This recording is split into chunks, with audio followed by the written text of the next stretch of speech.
नमस्कार दोस्तों। कार्तिक मास के शुक्ल पक्ष की एकादशी को देव उठनी एकादशी कहा जाता है। इस एकादशी पर भगवान विष्णु क्षीर सागर में 4 महीने के शयन के बाद जागते हैं। ऐसी मान्यता है आषाढ़ शुक्ल पक्ष की एकादशी को देवशयनी एकादशी होती है, जब भगवान श्री हरि सभी देवी देवताओं के साथ क्षीर सागर में 4 महीनों के लिए शयन करने चले जाते हैं, जिसे आम भाषा में तारा डूबना भी कहा जाता है। इन 4 महीनों के दौरान कोई भी शुभ कार्य नहीं किया जाता, शादी विवाह आदि भी नहीं होते।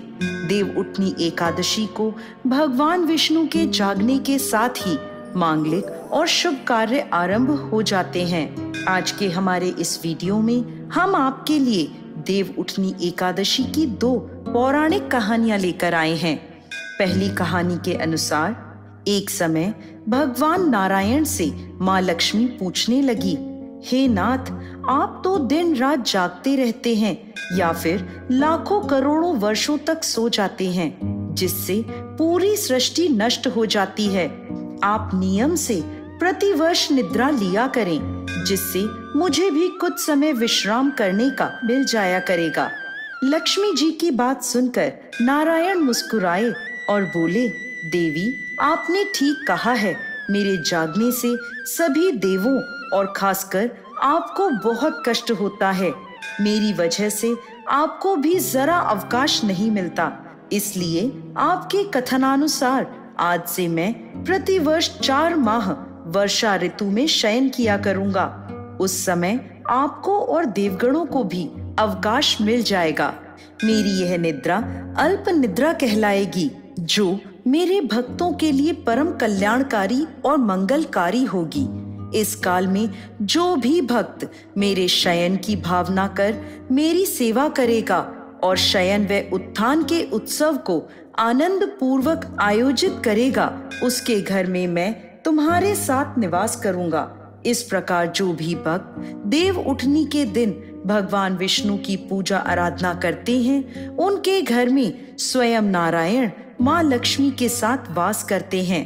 देव उठनी एकादशी की एक और प्रचलित कथा के अनुसार एक समय की बात है, किसी नगर में एक राजा रहता था। उसके राज्य में प्रजा बहुत सुखी थी।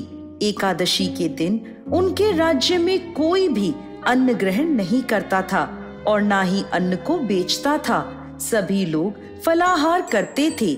एक बार भगवान श्री हरि ने राजा की परीक्षा लेनी चाही और वह एक सुंदर स्त्री का रूप धारण करके मार्ग में आकर बैठ गए।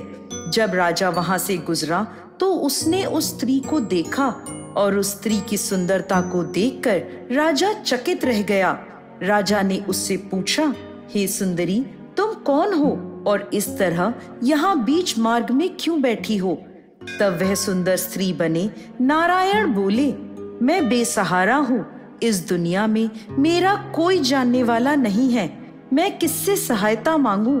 राजा पहले ही उसके रूप पर मोहित हो चुका था, तो उसने उस स्त्री से कहा, तुम मेरे साथ मेरे महल में चलो और मेरी रानी बनकर रहो। यह सुनकर वह स्त्री बोली, मैं तुम्हारी बात मान लूंगी, पर तुम्हें इस राज्य का अधिकार मुझे सौंपना होगा। राज्य पर मेरा पूर्ण अधिकार होगा। मैं जो भी बनाऊंगी तुम्हें खाना होगा। राजा उसके रूप पर मोहित था, इसलिए उसने उस सुंदर स्त्री की सभी शर्तें स्वीकार कर ली और उसे अपने महल में ले आया और उससे विवाह कर उसे रानी बना लिया। कुछ ही दिनों में देव उठनी एकादशी आई। उस स्त्री ने सभी को आदेश दिया कि बाजारों में बाकी दिनों की तरह अन्न बेचा जाएगा। उसने महल में मांसाहारी भोजन पकवाया तथा परोसकर राजा को खाने को कहा। मांसाहारी भोजन देखकर राजा बोला, रानी, आज तो देव उठनी एकादशी है, मैं तो केवल फलाहार करूंगा। तब उस सुंदर स्त्री ने अपनी शर्त राजा को याद दिलवाई और कहा, यह खाना आपको खाना होगा, नहीं तो मैं बड़े राजकुमार का सर कटवा दूंगी। यह सुनकर राजा बहुत दुखी हुआ और उसने अपनी यह स्थिति बड़ी रानी से कही। तब बड़ी रानी बोली, महाराज धर्म ना छोड़ें, बड़े राजकुमार की बलि दे दें। बेटा तो और मिल जाएगा, लेकिन धर्म नहीं मिलेगा। ऐसा कहकर बड़ी रानी रोने लगी। तभी बड़ा राजकुमार वहां आ गया। माँ की आंखों में आंसू देखकर राजकुमार ने अपनी माँ के रोने का कारण पूछा, तो बड़ी रानी ने राजकुमार को सारी बात बता दी। इस पर राजकुमार बोला, मैं सर कटवाने के लिए तैयार हूँ, पिताजी के धर्म की रक्षा जरूर होगी। राजा दुखी मन से राजकुमार का सर देने के लिए तैयार हो गया। तब उस सुंदर स्त्री के रूप में आए नारायण प्रकट होकर बोले, हे राजन, तुम इस कठिन परीक्षा में उत्तीर्ण हो। भगवान ने प्रसन्न मन से राजा को वर मांगने के लिए कहा। तो राजा बोला, हे प्रभु, हमारे पास आपका दिया सब कुछ है। आप हम पर अपना आशीर्वाद बनाए रखें और हमारा उद्धार करें। उसी समय वहां एक विमान उतरा।